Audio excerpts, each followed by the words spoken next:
Hey, y'all, it's your girl, Candy J, your favorite certified clinical sexologist, relationship and marriage coach and counselor, premarital counselor, wedding officiant, marriage boot camp coach, mocha marriage facilitator, sex educator for all ages, but y'all know my sweet spot is for that middle school and young adult age, and bedroom candy consultant. I mean, I do a whole bunch of things, guys. But they're all in the same realm of relationships. Happy Thanksgiving week. Woo! Can y'all believe it's like less than a month and a half till the new year? Oh my goodness. It's time to start thinking about some of those New Year's resolutions, and to change your mindset and change your mind, right? And so today is Marriage Monday. Can you say Marriage Monday? Okay, so I know it's been a minute since I've done Marriage Monday, but I wanted to. I've been really busy counseling some couples lately, and a lot of the same theme has come up lately. And so I kind of wanted to talk about some common cognitive distortions. Um, and so I'm gonna jump right in. The first one that I want to talk about is jumping to conclusions. Jumping to conclusions. Now, I think that everybody does this in every different type of capacity, right? Whether it be, in a friendship, out on your job, in your marriage, right, in your relationship. But jumping to conclusions is assuming that you know what the other person is feeling and what their motives are. No, we can't do that. Why? Why does that cause an issue, right? Because you're probably wrong.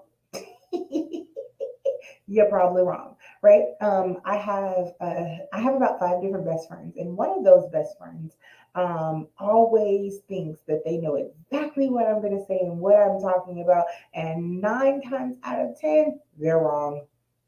And I'm like, oh my goodness.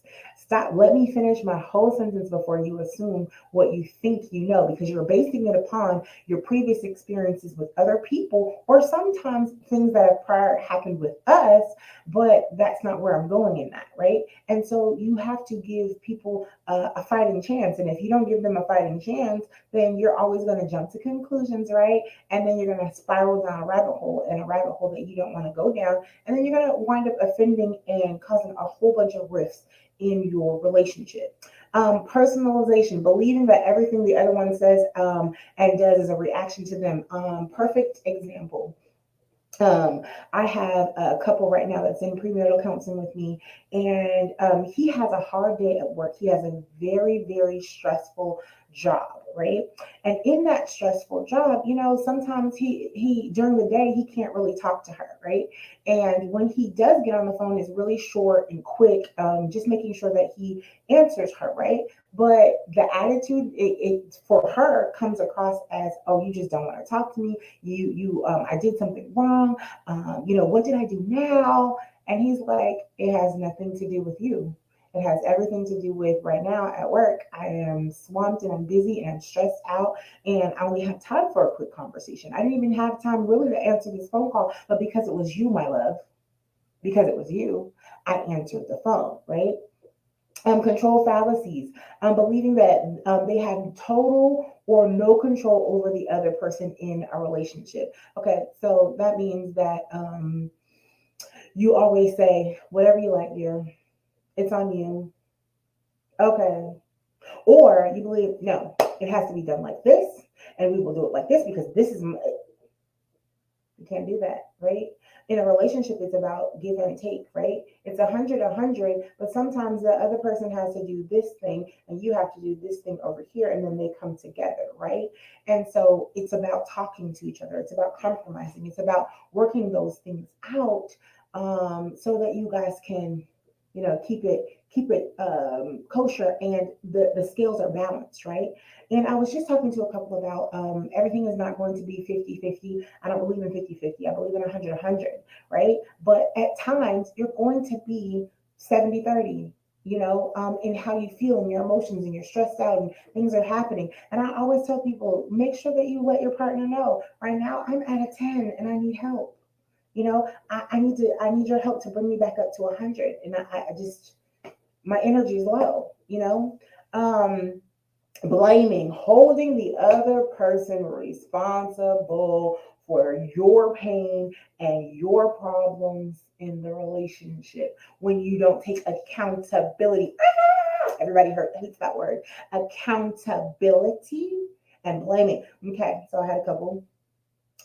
Everything that she did in the relationship to him was wrong, and everything was her fault. It's you. The reason why we don't have this is because it's you, and the reason why we can't get along, it's because it's you. It's you. It's you. It's you. No, what did I just say? It's 100 in this relationship, and you have to take accountability for the things that you do that cause rifts in the relationship, and she has to take responsibility for things that she does that cause rifts in the relationship.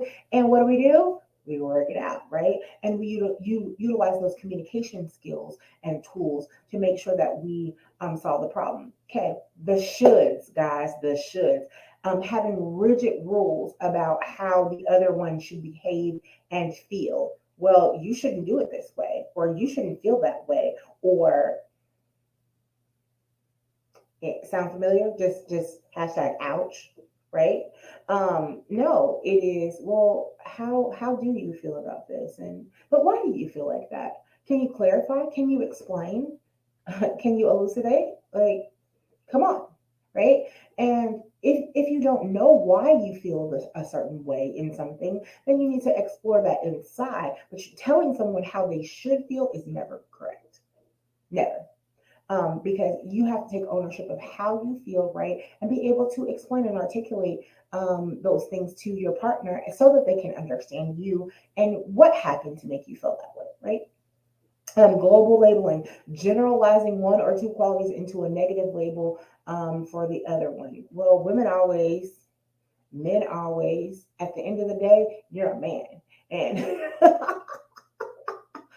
trust me, if it hits you, just say ouch, right? Always being right, going to anything to prove they are right. Man, let me tell you, I hear this in my office quite a bit. Will argue you down, argue the point down, still know they're wrong, but they arguing down because I'm right about this. And it's not about being right, y'all. In a marriage, in a relationship, it is not about being right. It is about finding a common ground so that we can cohabitate and be happy in this relationship. Okay. Having tunnel vision. Filtering out all the positive aspects of the relationship and only focusing on the negative. Tunnel vision. The rug is ugly. The blinds are bad. We can never pay the rent on time. Negative, negative, negative. The sex was terrible. Oh my God. Negative, negative, negative, negative. Just straight tunnel vision. Couldn't see the positive in anything. That's a problem, guys. It's a cognitive distortion. Magnification. I also call this catastrophizing at times, describing things as worse than they are. Okay, so I broke my nail. Oh my God, my finger is falling off because this nail is coming up and it's in. Really? My nail broke. It's okay. I can go get it fixed. These are acrylic. She can put another one on for me. Or if it was my natural nail, okay, it'll grow back. I'll go to the store and get some serum and get some break free. But your finger is not falling off because your nail broke. That's magnification, right? And when you magnify things in your relationship that don't need to be and make things seem like they are worse than they are, it causes a great rift. Last one, guys, polarized thinking. Thinking things are black or white with no gray area. Oh, our sex should be great. You should just know what I like. No. Have you ever had sex with this person before? Okay. If you have had sex with this person before, did you bother to have the conversation about sex and what you like and what you don't like and what feels good and did you? Okay. So that it can't be a gray area. I mean, it can't be just a black and white thing. Okay. Intimacy is never black and white. Relationships are never black and white. What your relationship doesn't fit in the same box as the other person's relationship. You have to make your relationship your own. Guys, this has been your girl, Candy J, your favorite marriage counselor, premarital counselor, sex educator. And listen, make sure that you like, subscribe, ring that bell so that you can come back for more mental health tips, more marriage tips, sex education tips, everything that you can think of, wedding tips, because I'm going to do some things for Wedding Wednesday this week. But come back, ring that bell, and don't be stingy. Share it with somebody that may need it, okay? Have a wonderful day and make sure that you have love filled days and orgasmic nights. Bye.